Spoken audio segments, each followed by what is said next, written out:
Hérnia de disco ocorre quando parte de um disco intervertebral sai de sua posição normal e comprime as raízes dos nervos, que se ramificam a partir da medula espinhal. A descoberta pode ocorrer de uma forma eventual, como nos conta Maurício Galvão. Bom, no meu caso, eu estava numa corrida de 5 km, que eu faço normalmente 2, 3 vezes por semana, uma das atividades físicas que eu pratico, além do surf. E nessa corrida, na altura do quilômetro 3,5, eu comecei a sentir uma dor na lombar, continuei na corrida, achando que tinha sido por causa do piso irregular, aí passei a correr no asfalto. E mesmo assim, 1 quilômetro mais à frente, a dor piorou e eu parei de correr e terminei caminhando. Saí dessa corrida, fui na farmácia, comprei um anti-inflamatório desses bem básicos, que não precisam de receita, quase um analgésico. Comecei a tomar ele nos horários prescritos e depois de 2, 3 dias a dor passou quase que 100% e eu achei que eu estava bom. Voltei a fazer a outra atividade física que eu faço, que é o surf, e no primeiro dia do surf eu já saí torto do mar, já não conseguia mais ficar em pé, ereto e com muita dor. Encontrei um médico amigo meu na areia, que foi comigo numa farmácia, ele tinha um receituário no carro, me prescreveu um analgésico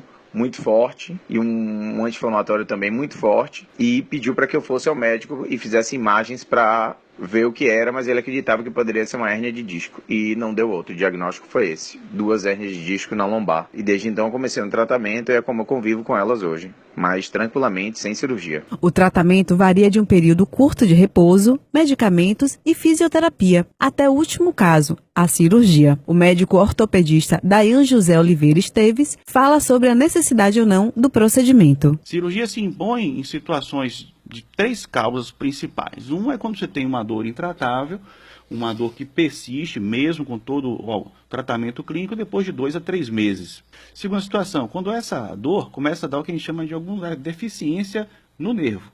O nervo deixa de funcionar normalmente, seja por força de uma dormência na perna que persiste e não passa, e seja sobretudo pela alteração de força. E mais raramente, uma condição que a gente chama de cauda equina, que é quando o paciente perde o controle de urina e de fezes. É uma condição rara, mas seria a terceira causa para uma cirurgia. Viver com a hérnia de disco é possível. O importante é a prevenção, como nos relata Maurício. Bom, basicamente eu convivo com ela no que eu chamaria de coexistência pacífica, porque eu não deixo entrar em quadro de dor em momento nenhum. Não acredito que eu precise de cirurgia, porque eu tenho um fisioterapeuta que tem a formação em quiropracia e também em osteopatia, e é um profissional com muitas especializações e muito competente. E eu frequento ele a cada 15 dias, às vezes com maior intensidade, uma vez por semana, depende da minha quantidade de atividade física e do ritmo que eu leve. Se for mais intenso, às vezes eu forço mais a coluna e eventualmente posso vir a ter um quadro de dor, então vou mais vezes a ele, às vezes não. Tudo depende da minha atividade física.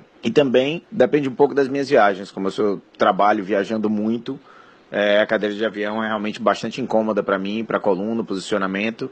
E às vezes eu faço viagens longas e isso realmente incomoda bastante a coluna. E nesses casos também, quando estou de volta à minha cidade, eu recorro a ele, ao profissional, para poder sair da dor, caso eu esteja, ou não deixar nem ela entrar. O fisioterapeuta Tiago Franco Freire nos informa dicas para evitarmos as hérnias de disco. Existem muitas maneiras para se prevenir e evitar as hérnias de disco. Por exemplo, tomar cuidado quando se eleva grandes pesos, não dobrando ou flexionando demais a coluna, mantendo uma boa postura no trabalho e nas atividades domésticas e cotidianas. Mas principalmente, temos que fazer uma atividade física regular. As musculaturas abdominais criam uma proteção para a coluna vertebral, evitando a sobrecarga dos discos intervertebrais e, com isso, prevenindo o aparecimento das hérnias de disco. Pois é, pessoal, fazer exercícios abdominais é a principal ação para evitar o surgimento de hérnias de disco.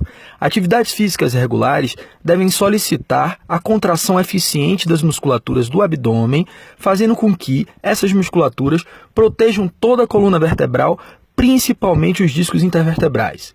Então fica a dica, vamos fazer exercícios abdominais para evitar o surgimento das hérnias de disco. A visita regular ao médico é sempre a melhor aliada da sua saúde. Aline Souza para o Saúde no Ar.